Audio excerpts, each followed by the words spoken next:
So when I was in the shower washing my hair, I hear Elvis Presley's voice. And he was leaning over the shower door. He couldn't wait for me to come out, so he was actually singing to me in the shower. So the two of us were on the show that night in Cleveland. I had to follow him. And I've always told the press that if there had been no Elvis, then there could be no Cliff Richard. Everybody wanted to be Elvis Presley. That was the American dream.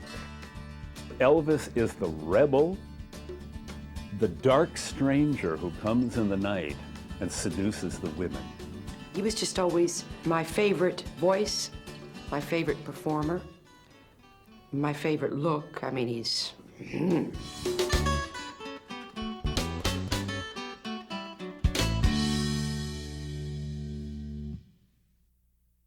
Well, Elvis had a great voice, you see, and he was an innovator. He was different. He performed. He listened to R&B, rhythm and blues music that were being performed by black people. And he was the first white man to ever sing like that, to ever make rock and roll records in that way, to sing in that style, which he got from listening to black singers. And so did I, same thing. So he was an innovator, and he looked different, you know.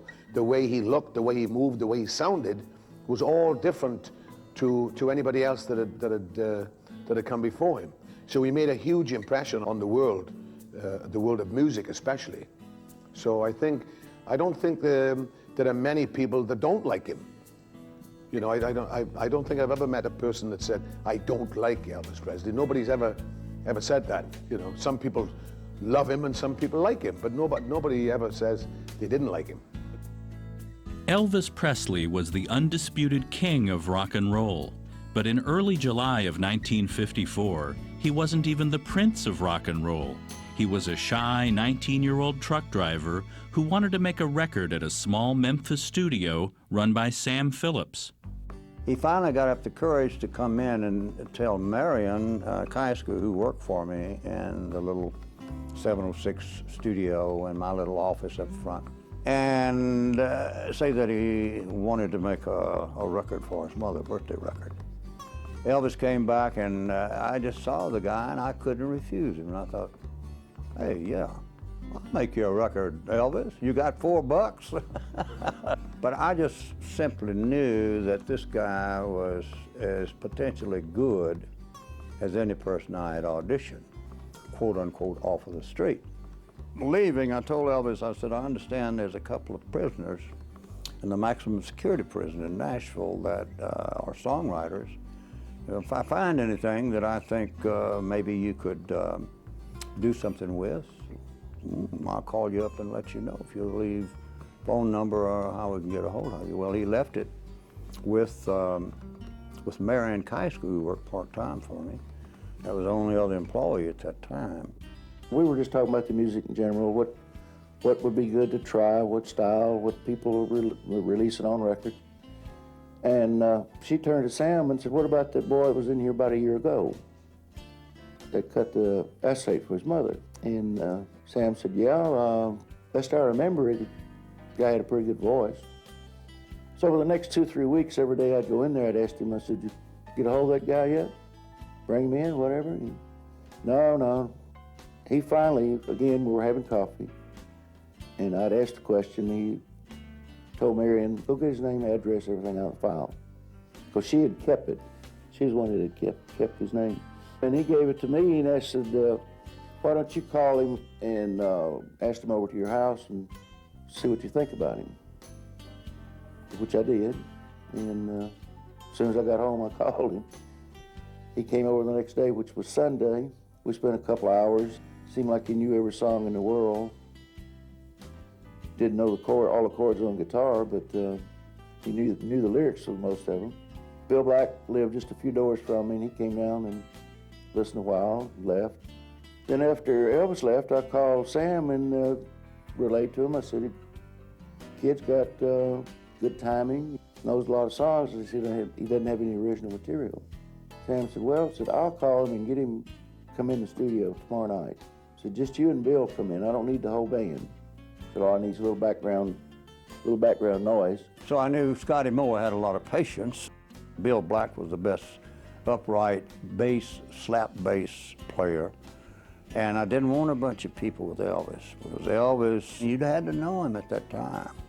Fewer people you could have working with him that would get to understand him, and he wouldn't be quite so frightened at him. And so Scotty and Bill is the one I picked, and they worked back and forth and would come in, and they wouldn't have it. And so, I don't know, after the 5th, 6th, 7th, 8th time, and for an audition after we decided this song that I found in Nashville was just another ballad. We were about ready to sack everything up that night and come back again later on. And what happened was, Scotty had put up his guitar, Bill had laid the old bass down. I'd come out of the control room into the studio, and Elvis still had his flat top Martin guitar around his neck, and he cut down on That's All Right Mama. When I heard it, it just broke me up. I mean, I said, golly, what a version of a rhythm and blues thing. Almost a gut bucket thing, but with the tempo up, it became a quote-unquote a rhythm and blues thing. This was strictly an audition. And the audition came the first side of the record. Scotty Moore, I don't know if Scotty Moore realizes how important he was for Elvis, and indirectly for the Beatles and any Rolling Stones, etc. as well. A guy like Scotty Moore, who played a certain style of guitar for Elvis in the very early days and changed the world. And so that's how really we got started, and when I heard that, I knew that was what I was looking for, and I hope and prayed that it was the thing that would help us to get Elvis started. And everybody listened to Dewey Phillips, and everybody listened to WHBQ radio in Jackson because it came in 85 miles away like a local. And they played a lot of music, so all the kids, we all grew up listening to WHBQ. And during the course of the evening, Sam Phillips walked in with this acetate of Blue Moon of Kentucky, and That's All Right Mama, and he asked Dewey to play it. And he said, Dewey, he said, I got an act here that is very unique and very unusual. You got to listen to this guy. It's a white guy sounding black. And so Dewey put it on and listened to it, and Dewey told me, he said he thought it was a hit. He had a phrase, hey, mother, that's a hit, that's a smash, you know. And that was the way that whole thing started. Of course, Dewey played one side, then the other, one side, then the other. Nobody, after he first played it, nobody listening would want to hear anything else. So when I heard Blue Moon of Kentucky and That's All Right Mama, and Dewey only played black records by black artists for white teenagers, I thought, well, he's got to be black. And Sam said, no, he's white. And of course, he walked into the mezzanine of the Chiska that night, and there he was. And that was the beginning of Presley Mania. Hearing her boyfriend's record on the radio was something Dixie Locke Emmons will never forget. The next day, I went to his house, and his mom and dad were there. He was at work, and so I was sitting out on the front porch with Gladys and Vernon waiting for Elvis to get home that day, and when I see him walking down Alabama Street, and as soon as we made eye contact, you know, we both just started grinning because we were just ecstatic over his record. On July 30th, 1954, in a park in Memphis, Elvis made his first professional appearance, second billed to Slim Whitman, the yodeling hillbilly. That little show at Overton Park Shell right here in Midtown Memphis, Tennessee, was a turning point in that man's career so far as his innate feeling toward whether or not people were going to love him, like him, and appreciate what he was giving them and doing his best to do it. He was probably more shocked than anyone with his success. I remember Pat Boone walking into the Godfrey show, and he came in all excited, and he says, I heard a record by this kid in Tennessee, and he said, he has a hit there, and we don't know about it here, but he said, wait, he said, this is the hottest thing I've ever heard. The first time I met Elvis, there was a little group of guys with him when he walked into the high school auditorium in Cleveland in '55. At that time, you know, Bill Randall was the #1 DJ in the country, and he brought me into this sock hop, and he picked me up at the airport in Cleveland. I came in from New York. I had my second record, Ain't That a Shame, was hitting. And he said, we got another kid going to be on the show tonight with you at the Hop. I said, really, who? He said, Elvis Presley. And I'd seen his name on jukeboxes in Texas. But I said to Bill, well, hey, he's a hillbilly. You having him on this thing tonight? He said, well, yeah, and he laughed. He said, he's coming up from Shreveport.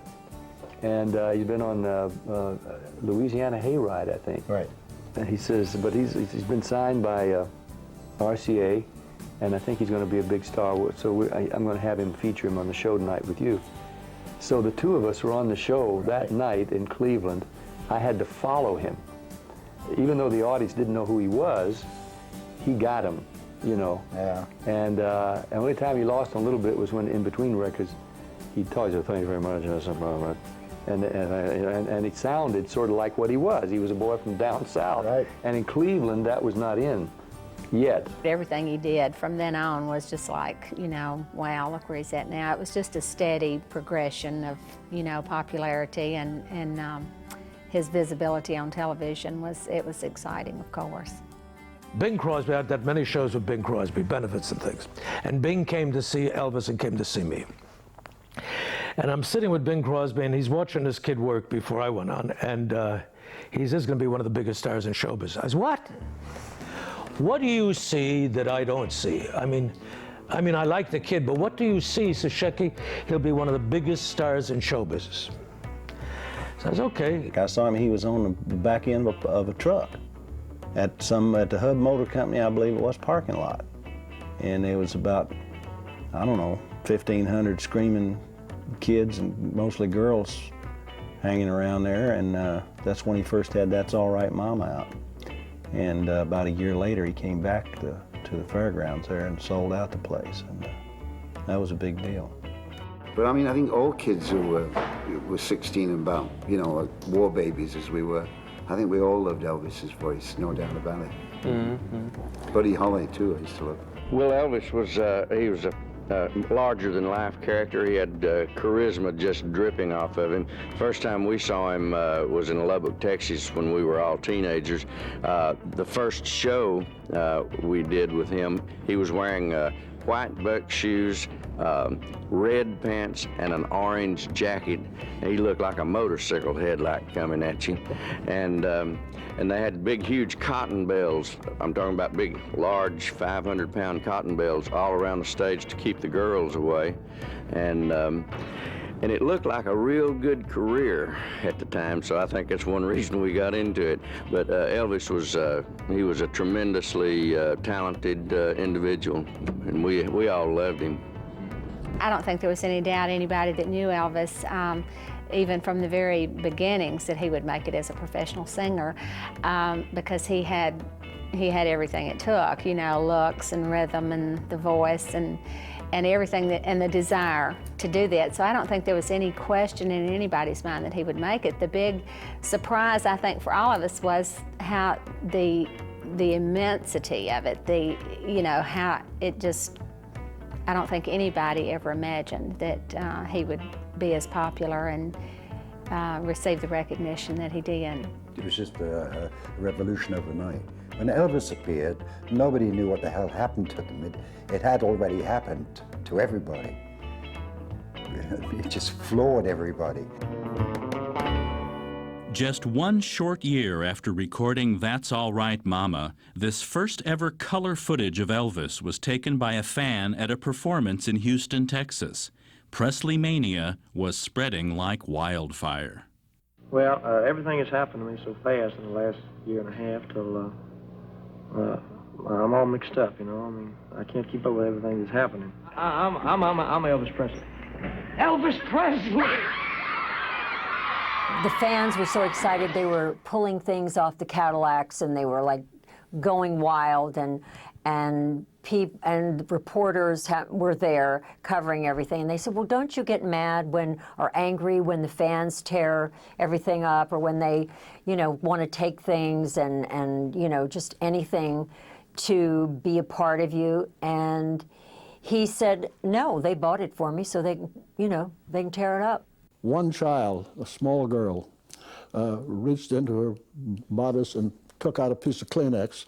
She opened it up She took her hand and scraped some dust off Elvis's car, put it in the Kleenex, and wrapped it up and then put it back in her bodice, and she walked away smiling, happy. She had achieved a trophy. I couldn't believe that. The hero worship that existed among that crowd. The evening of the concert was another eye-opener to me. I have never seen so many flash bulbs in my life. The place was jammed, and the audience itself was making so much noise they couldn't even hear what the man was singing. I thought it was an absolutely spectacular event for me. I think the fan things were you know, it was like the Beatles thing that went on. I mean, this is just part of, people are like that. They're, you know, and it's very nice, but it's also, I think the important thing is what your contributions are, and I think it's important that you deliver. Elvis certainly could deliver. There's no question about that. Elvis comes on the radio and you're in a car, you can't just keep on driving. You got to pull over to the side. Hey, wait a minute, this could be dangerous, man. You know, we're not fit to be driving in traffic. Let's just pull over to the side, listen to the song. It's only going to be 2.5, 3 minutes long. It's AM radio. You know, all right, on we go. The song is over with.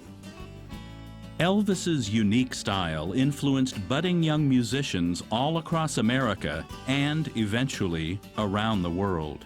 I was attending Abraham Lincoln High School in Brooklyn, New York, and I first saw Elvis on the Steve Allen Show, Ed Sullivan, and heard his records on, Alan Freed and Murray the K, big disc jockeys in New York, and I was mesmerized. The sound of the voice, the charismatic way about him, the look, the fact that it was a no-no at the beginning, you know, swinging the hips and what have you, that all added to the mystique. But the ballad singing I thought was really incredible. The ballad singing was incredible. And being a writer, I admired the way he picked songs and the way he went into the studio with the demo records and did them, you know, really with a lot of energy, with a lot of diligence, being a natural musician. I think he bridged the gap between, you know, rock and roll and whites and minorities. Elvis Presley was probably the first white person to get involved with the rock and roll thing. So I think he's a wonderful thing, Elvis Presley, a wonderful person. To me, Elvis Presley was really the rock and roll phenomenon that was the catalyst for my generation and your generation to tune into blues music, because that's what he was playing, you know, his early Sun recordings. He really just changed the face of music when he came out. You know, he made it all right to wiggle and shake your hips and be sexual and sensual with music, and still be a nice clean-cut feller, and, you know, some way or another he made that all come together and pulled it off. When I was a young boy, first songs I sung in public were Elvis. The great thing about Elvis, that he was mean and mean and nasty and so on. He wasn't the sort of person that your, or sort of image maybe, that your parents would approve of. I mean, obviously he was a nice, well-mannered Southern boy, or so we're told, but his image was really hard. You know, Cliff Richard, when he started, he was really hard, but he soon mellowed, or had to mellow. For me, Elvis was the beginning of rock and roll. He's the one that became the prototype. And I've always told the press that if there had been no Elvis, then there could be no Cliff Richard. I don't think there would have been no Beatles. I think rock and roll would have been here, but it would have been a different shape. But Elvis to me was the king, and always will remain the king. He was the one that taught us how to do it, really. And there were thousands of us when we were very young who wanted to grow up and be Elvis. And some of us were lucky, and people like myself, we managed to have a career in rock and roll, which I've certainly enjoyed over my 40 years. Of course, the first couple of records, like That's All Right, and it started to filter through in England, you know, and I went to see Love Me Tender, and I think it basically changed my entire life in the way that it changed every guy's life, every kid's life, every boy's life, not to mention every girl's life. So And that's the thing, you know, I think that boys were just as attracted to this man as much as girls were. He was very charismatic on stage. He was very sexy. He was very handsome. There was something about him and a poignancy. I always saw the poignancy. And that's what always fascinated me about him. I felt that he had such charm, and that was the innocence that he showed, at least that I saw. And that every mother wanted to take him and make him her little boy. And I felt that was what they did to Frank Sinatra, too, when he was such a hit, you know, in the 40s. And every woman wanted him to be either her son or her lover, I guess. But it was one or the other. My mother was obsessed with Elvis, certainly. We had a cat called Elvis that had kittens. It was a stray. I remember we had a record player, and my father came in with a record one day and said, "Is this the one you wanted?"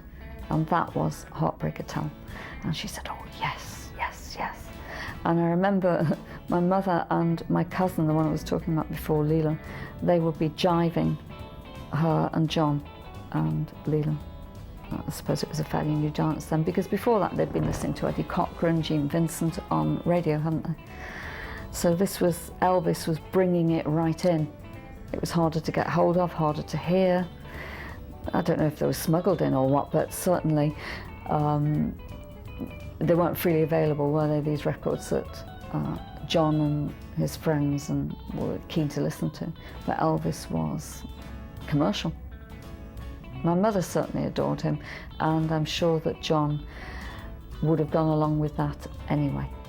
When I was 16, Elvis was what was happening.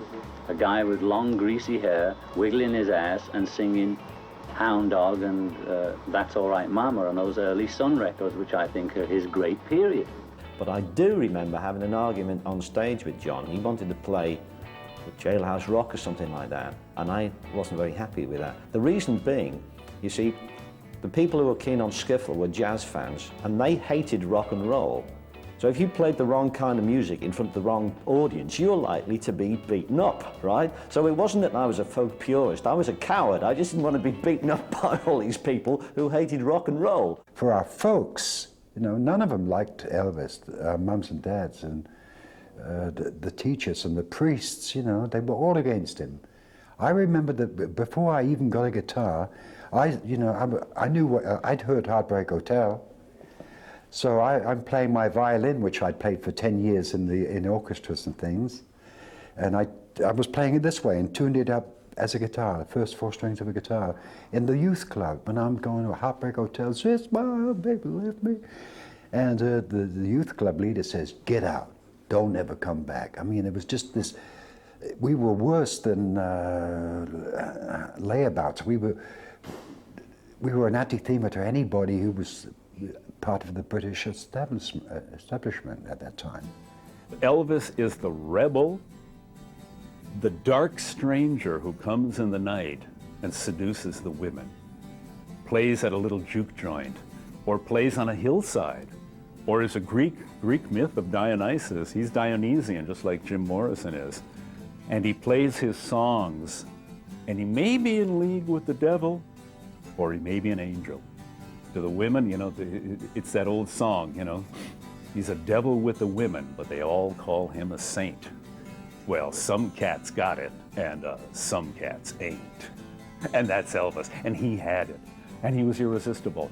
I was about 7, and I heard on TV Elvis singing, so I went into the television room, and my sister was on the floor screaming and pulling her socks and pulling her hair, and I was going, what is she doing that for? And my father came in and was quite disgusted, so he switched off the television set. So I immediately fell in love with Elvis Presley, because I thought, how great to make the dad come in and switch it off. And I remember Don't Be Cruel in particular, because when he went, it made me feel this sexual feeling, which at 8 years old was kind of unusual to feel. But he turned me on at 8, turned me on. I then carried on a great love affair with Elvis all the way through my life, right the way through the Army, the big TV special he did coming back, and he was just always my favorite voice, my favorite performer, my favorite look. I mean, he's... Everybody wanted to be Elvis Presley. That was the American dream. I wanted to be a rock and roll star because I listened to Elvis and I saw Elvis and I said, gee, wouldn't that be something? And here, a little pishiker from Brooklyn, New York, classical pianist, I started writing these rock and roll songs, and he was definitely an inspiration to me. That energy and that restlessness and that kind of thing that persona, he took that on stage, and then you added the great songs and the great band and the great music, and it was, you know, it was a spiritual awakening every time that you had an opportunity to see him. And I think that's why it was so impossible to get to see him. And all the fans that did, it's a great, you know, it's a great gift he gave us all. I couldn't compete with that, and I didn't even try, because I would sit on a stool, play folk guitar, and sing. I couldn't move like that on stage. None of us could. We didn't know how to do that. He was a natural performer on stage. He did what he had to do. When he sang Love Me Tender or Are You Lonesome Tonight, you felt like, even if you were a guy, you felt almost embarrassed that he was singing this girl and you were over here, you were eavesdropping. It was that intimate. Don't Be Cruel and the early Elvis records are amazing. I mean, those records, Are You Lonesome Tonight? I mean, there's nothing more romantic and more beautiful, or more moment that was taken to a record, you know, where you felt the scene in that movie right on that wax. Elvis rode the wave of Presley mania as best he could, making an indelible mark on records, radio, television, and motion pictures. His punishing movie schedule kept him from live performing, which eventually led to dissatisfaction and restlessness. Here's this guy that was from Memphis, where was he from before that? He was a truck driver. He was just an ordinary guy. And then all of a sudden he got all this money and all this fame, and it blows your mind. I mean, it sure just blew his mind all the time. He was like buying Cadillacs for all his friends. He couldn't handle it, and I totally understand it. It takes you right out of reality. And I think that's what he was. And then not only was he out of reality, but he was in Hollywood making movies. Motion pictures, they put you into a mold, I think, and try to form you into something maybe that you're not really quite as a human being. I think his forte really was on stage. I mean, he just had that rapport with an audience and could really knock him dead. That's why he stopped making movies. And when his contracts were over, he told the Colonel one time, he said, when these contracts are over, I don't want to make any more movies for a while. I want to get away from it. And the Colonel said, fine. So he didn't sign any more pictures. And pictures, the movies weren't doing as well either. They were not, you know, doing as good as they were before. Things were dying off. His career was a little slower. The music was slower. It was not as big as he was at that time. So I think he knew he needed change too. In 1968, what came to be known as the Comeback Special saw an uncertain Elvis once again performing before a live audience. In the very beginning, and the reason that Elvis balked at doing this special in the first place is because I thought he had lost confidence, which most artists do at one time in their life. And I thought he was afraid. In fact, I think he expressed it to me. He didn't think he had it anymore for the audience because he had been taken away from that live audience for so many years making those movies. Elvis knew that's where he wanted to be. I mean, that's what Elvis loved to do more than anything in the world, is perform live on stage. And that's how he started, playing little clubs and little dates and stuff like that. And I mean, recording sessions were fun, but it's not the same feel you get from the audience. And any entertainer that's a performer in front of a live audience would tell you there's no feeling in the world like it, and Elvis has said it many times. You feel the love from the audience, you feel electricity, it makes you come alive, and that's why he said that's his favorite thing to do, and that's why he would always do it. He didn't talk about acting because he was past that at that time. He hadn't done a film in a while, and he was really into performing at the Hilton. I think that was his great love, performing in front of an audience live. He enjoyed that. I just missed it. I missed the closeness of an audience, of a live audience. And there was one other factor pushing Elvis towards a return to live performing. I think one of the things that helped Elvis want to get back on stage and get back touring again was he and Tom Jones became very good friends. I mean, very good friends. And he'd see Tom doing his act up there. Well, he thought, well, I can do mine.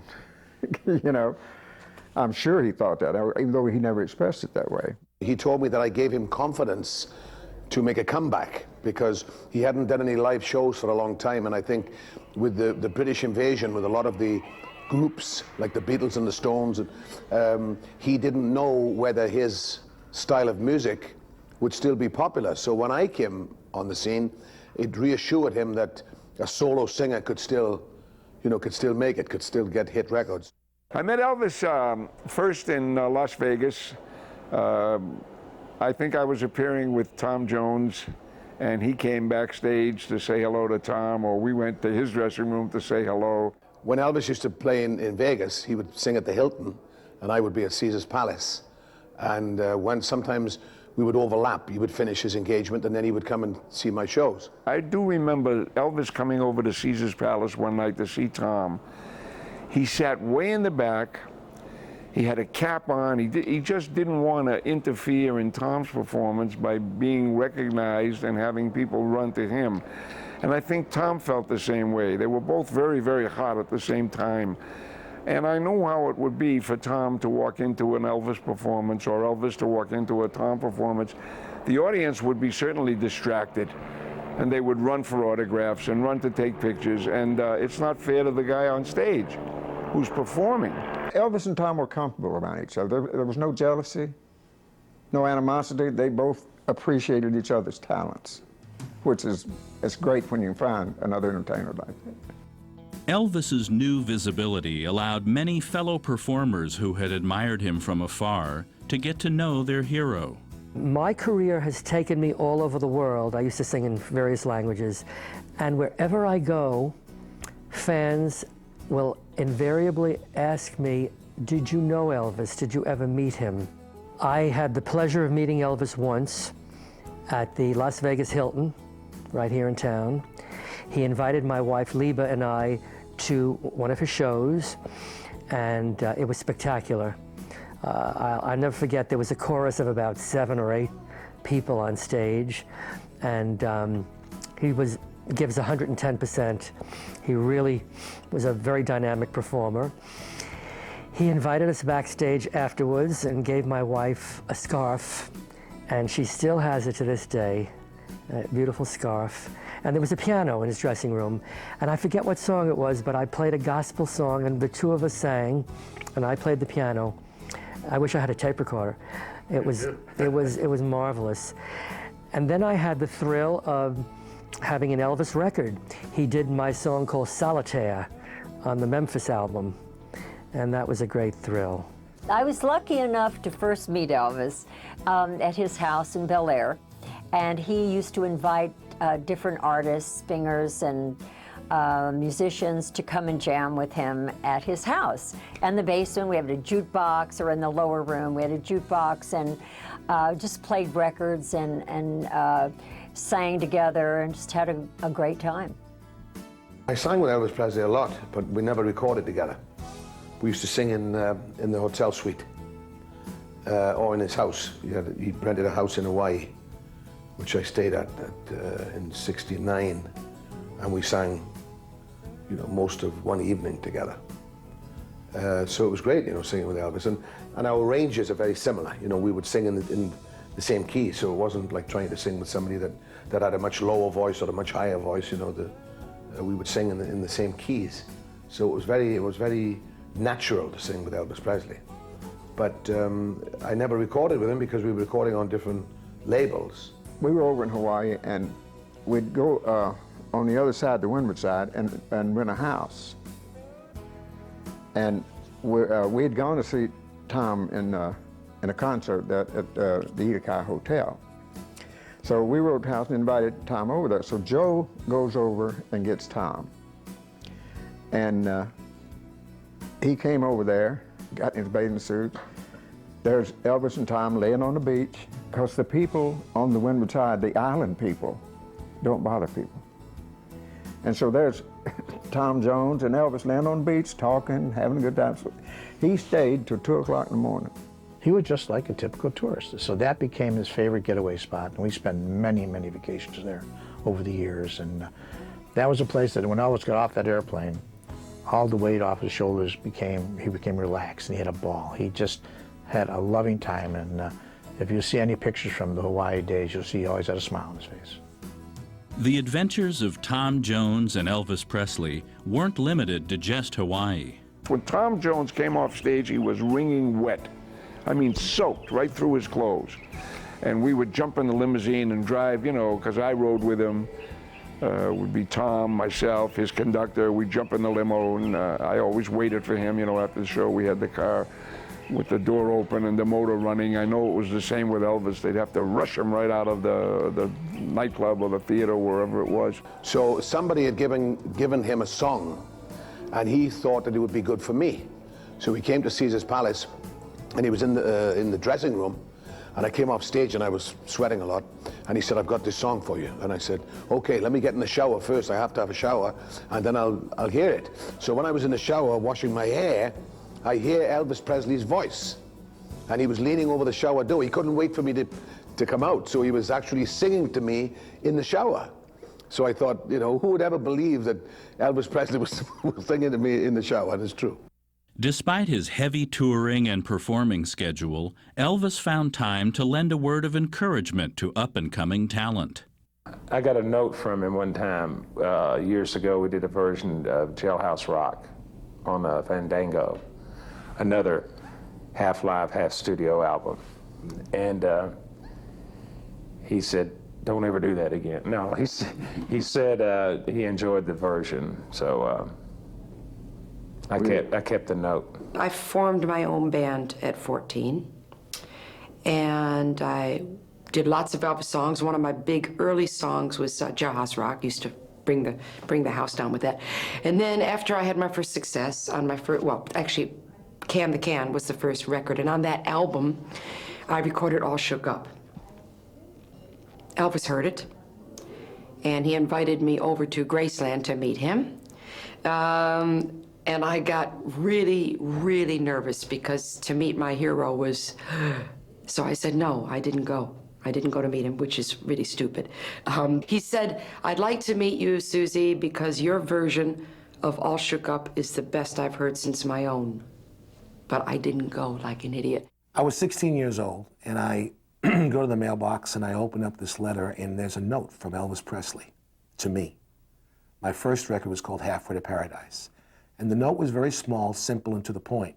It just said, "Dear Tony, I love the record Halfway to Paradise. In fact, it's in my jukebox. Best regards, Elvis." I felt like I just got the Congressional Medal of Honor. I felt as though, I felt like Moses at the burning bush. I mean, I felt vindicated and blessed by the King. I mean, it was amazing. It was amazing. It was the main piston to my engine as a performer to continue the ride. He made you feel like we're all the same here. And I think that really was an incredible catalyst for me. I mean, I could have just then gone back and married this guy at the gas station in the valley where I lived, and that would be the end of it. But I went, no, wait. You're working with Elvis Presley, and he thinks that you guys are alike, so maybe if he can do it, you can do it. So that something like that, it's a subliminal, subconscious, incredible influence he had on me. He was a cool guy. He was a great guy. Laughed, you know, easy laugh, nice guy. But you always felt intimidated to be around him because everybody was hanging, you know, everybody's afraid he's going to say the wrong thing to him and he's going to have to deck you or whatever, or at least you felt that way. So we really never talked much about music or anything, and I'm sure that Elvis was happy for me. I think he was the kind of guy that enjoyed other people's success, especially if he had something to do with it. And you know, I never tried to ride his coattails or anything, but I've always given him credit for all the good things that have happened in my life. I think that Elvis's gift, outside of his great talent, was his purpose of intent or his intent of purpose. If he were talking to you, he was really talking to you. If we were singing a song, we just didn't pass it by and somebody could get his attention. And he would just lock into whatever he was doing. You know, if he were giving you a kiss, it was that, he did that with that kind of intensity. He was real gracious. He drove me all around Graceland in a golf cart and was showing me, you know, the horses, the stuff, the things, the trailer where he lived when they, you know, whatever. And I think it was Lisa Marie's second birthday party. So I just remember him, every time we would go into some amazing, great room, beautiful gold trophies, stuff, things, and I'd say, wow, man, this is amazing. Every room he would say, yeah, Bill, they've really been rough on me, man. They've really been rough on me. And I said, yeah, they're killing you. And so when he came to see me at the Sands Hotel, I had a dressing room that was like this. And he walked in and he looked at me and said, yeah, Bill, they've really been rough on you, man. I first met him playing football at Coldwater Canyon Park in Beverly Hills, and we used to play just about every Sunday, you know, or Saturday. And I remember one game when we're playing, and Red West was opposite me on the line, and the ball was snapped, and Red picked me up and moved me over 3 feet. And I protested. I said I thought this was touch football, you know, and then Elvis said, put Jimmy and me opposite each other on the line, you know, because we were on opposing teams. And when the ball was snapped, Elvis just looked up at me and said, so what are you working on now? Neither one of us moved, you know, we weren't into football. We were talking about careers at that point. If I ever had anybody that I ran into, I would say was a brother. It was definitely be Elvis Presley. I mean, outside your own brothers, you know. Elvis was definitely one of those. You saw him, he was always the same. He was always congenial, nice. He was just a nice guy. He was exactly what he was on stage. He was exactly what he was when he was off stage. He wasn't anybody to BS you. He would, if he told you a hog weighed 5 pounds, you could wrap it up. If he told you anything weighed 5 pounds, you could wrap it up. Unfortunately, colossal fame can have its drawbacks, sometimes with tragic consequences. He couldn't go out, you know, and if he did go out, he literally had to take all of his people with him because something could or would happen, you know, and it was an unfortunate thing. So the crowd attracted a crowd, you know what I mean? It was kind of one of those things, and he looked like he was in living color anyway. It wasn't like he was going to be able to walk through the casino and nobody see him. You know, if Bobby and I weren't together, I could go walk around. You know, maybe somebody would say, aren't you? And I would say no. And so I always felt bad, you know, that he never, you know, that he was there's good news and the bad news, man. Good news, you're Elvis Presley. Bad news is you're Elvis Presley. You know, you can't do much. I think reality was missing in his life. I think he was so removed from what was going on. I mean, I heard a story once that he was working here at the Hilton and that he left Graceland in his pajamas, got in a limousine, went to his private airplane, got on the plane in his pajamas, flew to Las Vegas, got off the airplane into a limousine in his pajamas, came to the back door, went up an elevator to his room in his pajamas, never got out of his pajamas all day. And no question, that's a luxury. I guess it's a nice way to travel, but it's not reality. A harsh reality set in for everyone on August 16th, 1977. What happened was my musical director, the man that used to do all my music for me, he died of a heart attack. His name was Johnny Spence. And I had to go to his funeral in Los Angeles. And while I was doing a press conference to say I had to stop my shows to go to my musical director's funeral, I was coming out of the press conference and my road manager said, Elvis Presley just died. So one day he was, my very close friend, and the next day, another close friend, Elvis Presley. So it was one thing after the other. It was, so I was in a state of shock. He was unique, and I think the charisma that he had with his fans was something else. It's too bad he didn't realize how much he was loved. And I always visit, every time I go to Memphis, I always come and go in Graceland. It's always a kick. It's always very special. The tour is great, and I always weep when I get to the grave sites. Always weep. I don't, when was it, in the 50s, the late 50s, that he really began his career, and those who were his fans then are still his fans to this day. And then there's a legion of brand new people who discover his music, and they become almost as religious as his first fans about their feelings towards him. He's still the king. I still don't understand this idolatry that's going on, this godlike thing that's happening. This, well, charisma he had, but this godlike thing, and then that's all marketing. I mean, I'm sure if he was living right now, he wouldn't believe this, that Graceland and people waiting and they're forming a church called the Elvis Church and this thing. I mean, it's ridiculous.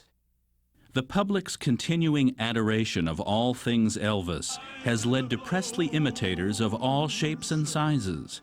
But there is one man who would be king who stands apart from the pack. It's not just an impersonation. It's not that I'll come on stage and I'll act like Elvis or mimic word for word everything he says. The only time I'm really into portraying Elvis is when I'm singing. When I'm not singing, it's me. It's me, and there's a lot going on. There's comedy going on, there's magic, and there's the illusion. There are times where we create the illusion, like during If I Can Dream. People, when they're watching that segment, they're experiencing an illusion. It's like they're really watching Elvis. They let their mind take them there, I don't really do much. I just do what I love, and, I'm singing. But I can see the illusion happening. I can see it happening. It's amazing.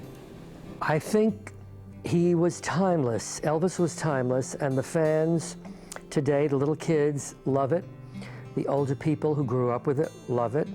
I think the reason was that he was a dedicated, serious artist, and a lot of people didn't realize that during his career. But if you look at the great body of work, the recordings, the movies, the television shows, there was a dedication, very serious artist. Elvis is a voice, unique. It's that class of artist that has a legacy for history. Elvis is everything. He's a voice, he's a style. A survivor. He's one of the greatest singers in history, between him, Sinatra, and Nat King Cole. There's not really 5 people that you can put your fingers on that really changed the course of American music. Certainly Elvis is one of them, the Beatles, Michael Jackson, people like that. But I think that that's what made him so special. Not so much that he was a great singer or a great entertainer, but he really had a vision for what he wanted to do with music. I think that he just had a wonderful spirit that will live forever, that he was kind, and besides having the most beautiful voice, just even today it's hard to beat his voice. He was magic. Everything about him was magic. When I was at the Hilton, I had that, I called it the Elvis Suite. The top floor of that hotel was the Elvis Suite, with all the bedrooms and the game room, with the pinball machines and that fabulous terrace all around. I said, gee, Elvis was here. Elvis was really here, and I have the same dressing room. That's great. That's a great thrill. When you were with Elvis, there was a magic and a special quality about him that you knew he was above and beyond all other performers, He just had a very, very unique quality that made him who he is. And that's why he's the great star. That's why he's the great image, and that's why he'll live on forever and ever. I think about him quite a bit. But when I think of him, I don't think of him as Elvis Presley, that image, the star. I think of him as Elvis Presley, the guy that I played football with. He's with me all the time. I always dedicate at least one song to him on stage. And all the way through my career, my 36-year-long career, his name comes up with me all the time. So bless you, Elvis. Wish you were still here, but he's not. And I will never step on his blue suede shoes. I'm sure if he was alive, and I mean, if he would still be making music. You know, he felt the same way. When he started recording over the years, he changed. You know, he listened to a lot of different music, and he recorded all kinds of music. And I think he would still be doing that. You know, he would move forward if he was alive today. As evidence of Elvis's never-ending popularity, the Guinness Book of World Records declared the 16-part definitive Elvis collection, released in July of 2002, the longest video documentary ever made about anyone. That same month, a remix of Elvis's 1968 song A Little Less Conversation shot straight to #1 on Billboard's Hot Singles chart, and 3 months later, the King topped the Billboard charts once again, this time with a CD featuring 30 of his #1 hits. 25 years after his passing, and nearly half a century after he strolled into Sun Studios to record That's All Right Mama, Elvis managed to surpass such current favorites as Peter Gabriel, Eminem, and the Dixie Chicks. Here's how big Elvis Presley is. Elvis Presley has sold more records since his death than he did when he was alive. I meant how big his name is and how big the awe is and the aura around that surround an Elvis Presley. And I don't think anybody will ever catch him as far as he's like 100 million albums ahead of his closest pursuer, I think, as far as albums sold. You know, I sold 42, 43 million albums, and I thought that was pretty good. I mean, I'll take that, mind you. But you know, you look at Elvis, he's probably up to 300 million albums now. But thank God for the records and the television and the movies, you know, because they go on forever, and people love to see that. It's a great legacy.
To this day, I remember it with pristine, crystal clearness, if that is an expression. He walked down a hallway, and he was like this caged panther, you know. He was surrounded by people, and yet I could see that he was like, he was wanting something to happen. So what was the exchange of words at the very beginning with you and Elvis? Well,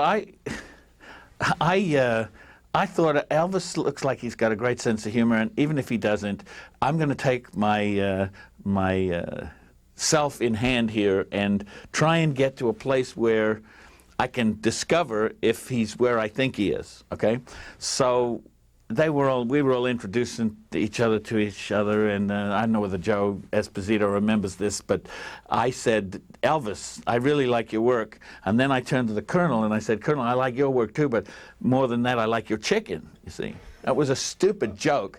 And of course, Elvis, how dare anybody talk to the Colonel like this? And he thought that was hysterical, so he started laughing. And of course, when he laughed, the guys that are around him laughed, because that was their job, more or less. Next minute, I'm looking at him and he's looking at me, and we're going, okay, we're going to do business here, you know, sort of thing. And that was the first time I realized that Elvis had this great sense of humor, because you didn't see that too much in the movies and in the interviews and everything. You get a little bit, but you know, it was also scripted, and here he was just in sort of shock that somebody would come on that strong straight away. But I think that made him have the confidence to be able to say to the Colonel and everybody else, hey, we don't want to do the singing the songs to the United Nations, we want to do rock and roll. The Colonel wanted him to sing more Christmas songs. Is that right? Yeah. Well, Singer was the sponsor of the show, and you know, we were these young Turks in those days. You know, Steve Binder. We were the people that had done all this angry television, and I don't know how we got to actually be chosen to do this, but I think Bob Finkel, who is a brilliant producer, said, you know, because producing is putting the right people together. You can get a bunch of really talented people, and they can be the wrong people together and never make a show. A good producer, or executive producer, which was Bob Finkel, is a guy that said, I'm going to get Steve Binder because he's an angry young man, and then I'm going to get two guys who know comedy and know music and know production. I'll put all these people together, and I think it's going to work. And of course, that's what happened. Well, with your background, how did you go about writing the special? Well, first of all, we had to get Elvis on our side. And of course, that came when we went by ourselves in a room with him, and we all said to each other, we aren't going to do this United Nations shit. We're just not going to do it. So he says, well, I don't want to do that either. And we said, well, you want to do what we want to do? And we all said, yeah, we want to do rock and roll. We want to get a 32-piece orchestra. We want to get out there. We want to rock. We want to do Hound Dog, you know. So he says, oh, fantastic, yeah. So we went back in the room, and the Colonel looked at all of us, and he's going, something happened in there. I don't know what they were talking about, but this isn't the same Elvis that went in, because Elvis was like, oh, you know, like he was stoked. He was like, he was getting ready to go, very loudly. So to tell us about working with Elvis and the preparations for the show. Well, first of all, we didn't know more or less what we wanted to do, except we now knew that we had changed their minds and they were going to do a rock and roll show. And Billy Goldenberg was the musical arranger, and he was great, and all the other people. And we all were very excited. And so a few days later, we had this big meeting up in Steve Binder's office. Bones Howe, of course, was also involved. And we were sitting there trying to work out what the show was going to be, how we were going to do it. And then on the little television screen in the corner, we saw some commotion. And what had happened was, it was the night that Bobby Kennedy was assassinated. And we all stopped doing what we're doing, and we're all looking at this little television set. And gradually it dawned on us that, you know, something really momentous had happened here. And what it did was, it kind of gave us all a cathartic experience. And that's when Elvis started to sing and play the guitar and tell us his life story. We didn't ask him to, he just started. And we all started telling our life stories and telling stories about what hurt us, what was successful, what the pain. And we were there till I think it was about 3 or 4 o'clock in the morning, listening to Elvis playing every song he ever did. What we didn't understand or realize, that Elvis could play guitar, because we'd only seen him doing this, now he's doing this, and he's playing guitar. And it was a very magical thing, and what happened was, that was the show. We said, hey, we got to have Elvis tell his story. And so we got all of his old buddies to come from, his old band to come from Memphis, and we said, let's just put him on camera and let him just ramble on for hours, because that was what we were doing in this room. And the show came about because of that cathartic experience of looking at the death of a really important American. You said that the Colonel, how well did it set with the Colonel about the show? Did he just kind of come to terms with it, or? Well, he came to terms with it, but Singer, the sponsors, the Singer Sewing Machine, I mean, you know, these were pretty straight dudes, and their wives, the wives all look the same, and we can tell one wife from another, actually. But these guys were in a bit of a panic, because, as you know, Steve had just done this show with Harry Belafonte and Petula Clark, and they had actually kissed each other. Oh my God, in these days this was not, and Singer was very worried that we were going to do something extreme, and believe me, we were. And they had a good right to be worried. I think the Colonel, he stepped back. The Colonel said, hey, these guys, they've got Elvis's attention, these guys, so I'm going to let Elvis go with these guys. And then he saw, you know, because he was the street smartest guy, if that's a word you ever meet, and he's looking at these guys, us, and he's looking at Elvis, and he's seen this fire in Elvis that he hadn't seen for a while, and he knew that had come from whatever we were doing. And so Elvis was left alone by the Colonel, and the Colonel actually took care of Singer, because every time Singer came in and said, I can't believe what they're doing, he'd say, it's okay, don't worry about it, don't worry about it. And he'd keep them away from us. And that was his contribution to that special, was keeping people away so that we could do a pure Elvis show. Pure. Tell us about Elvis's sense of humor on the set. Yeah.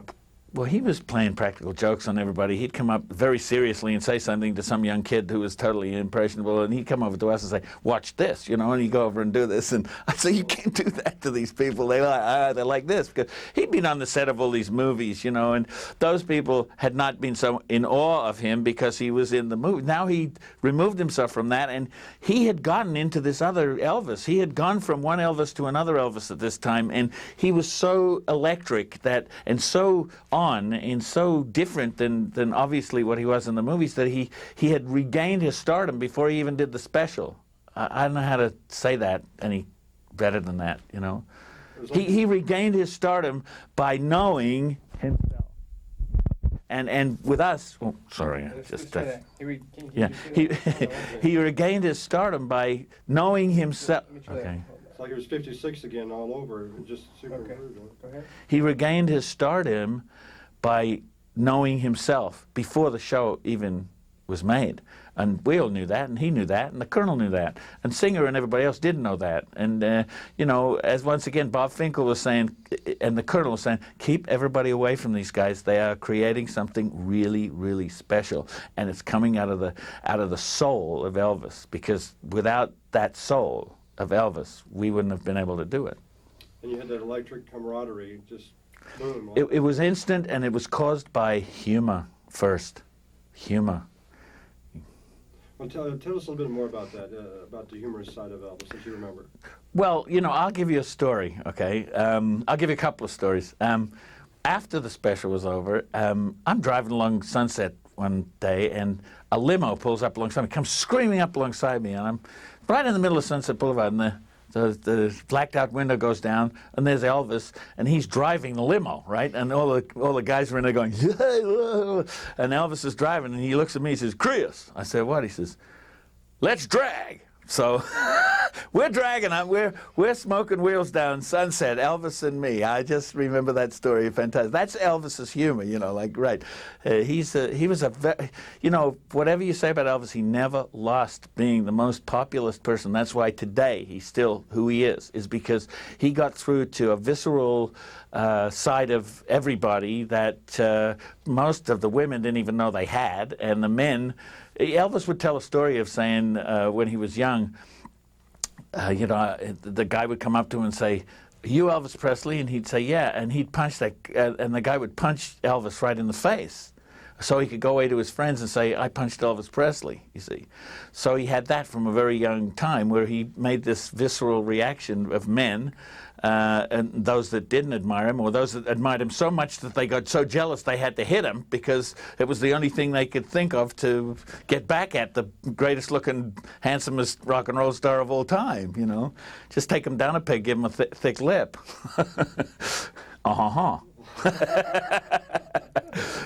Okay. Well, before we get back to the special, tell us a little bit about his love for like Monty Python and Peter Sellers. See, you know, he would do British impressions. He did a very bad British voice, Elvis, and we used to make fun of him doing a British voice. And then we try and do Memphis, and of course he'd make fun of us doing Memphis. But you know, he would be always very light with everybody around the TV show, and his expressions. He would come up with these really dumb jokes. He would tell dumb jokes that we all knew, and we'd laugh, ha ha ha. And of course, I was the one that'd say, "Elvis, I know that joke. Okay, I know Elvis is telling it to me. I know everybody else is laughing, but get off the old jokes and go get a new book." Don't you help him with that? Oh yeah, oh yeah. I'd always have I'd have a new joke for Elvis. I mean, he says, "Hey, Chris, what's the new joke of the day?" You know, and I'd be on my medal. Sometimes I wouldn't have one, so he'd say, "You don't have a new one today. That's an old one," you know.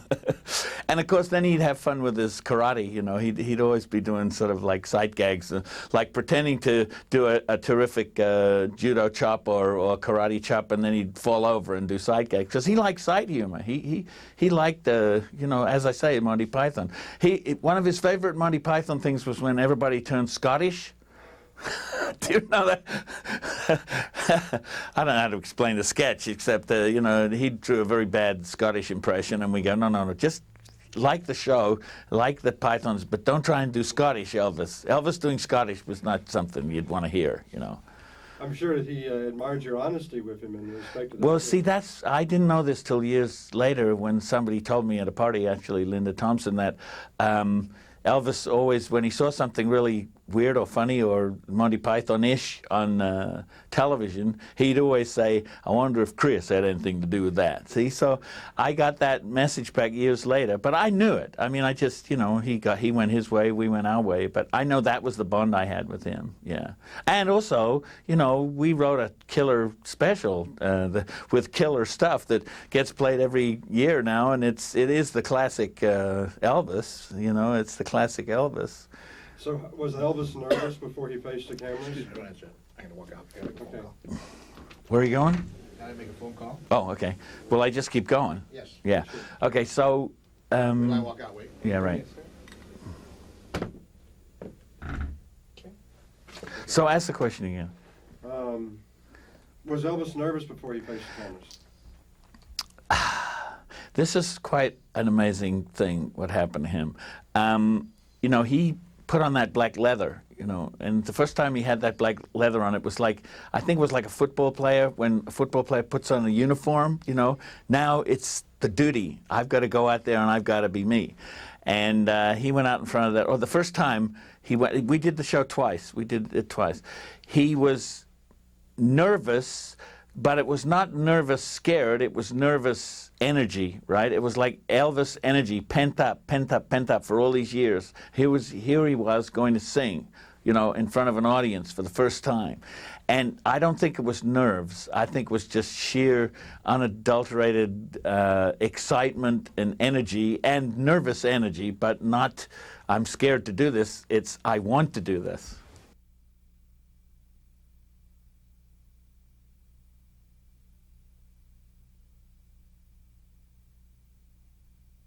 I spent maybe 8 hours with Elvis, solid, you know, one-on-one time. I think I actually have this feeling that I reminded him of Priscilla, how Priscilla was when they first met. I was, believe it or not, even though I was a showgirl, I was very innocent.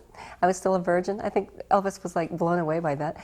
And I think he liked that thing, you know, about Priscilla and about being young and about being naive, and he really connected with that. And he was very respectful of that and very, you know, kind of in awe about it and gentlemanly. And I mean, he was so wonderful to me. And I just remember, you know, kissing him goodbye. And I don't even, everybody said, "Oh, how did he kiss?" I said, I can't remember. I was so busy in my head thinking about telling people that I kissed Elvis that I just wasn't there. It was like an out-of-body experience.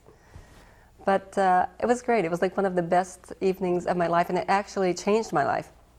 So Elvis inspired you to do what you're doing now, is that right? Totally inspired me, because I told him that I came to Vegas because of seeing Viva Las Vegas, his movie, and decided I was going to follow in the footsteps of Anne Margaret. Unfortunately, Anne Margaret in the movie, not Anne Margaret in real life. I was going to be Anne Margaret in the movie Viva Las Vegas, and that I'd reached the pinnacle of my career, and I was a showgirl, and it was basically over, you know.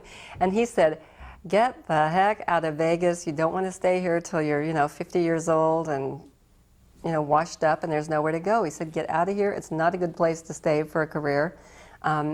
You should concentrate on singing or acting or doing other things."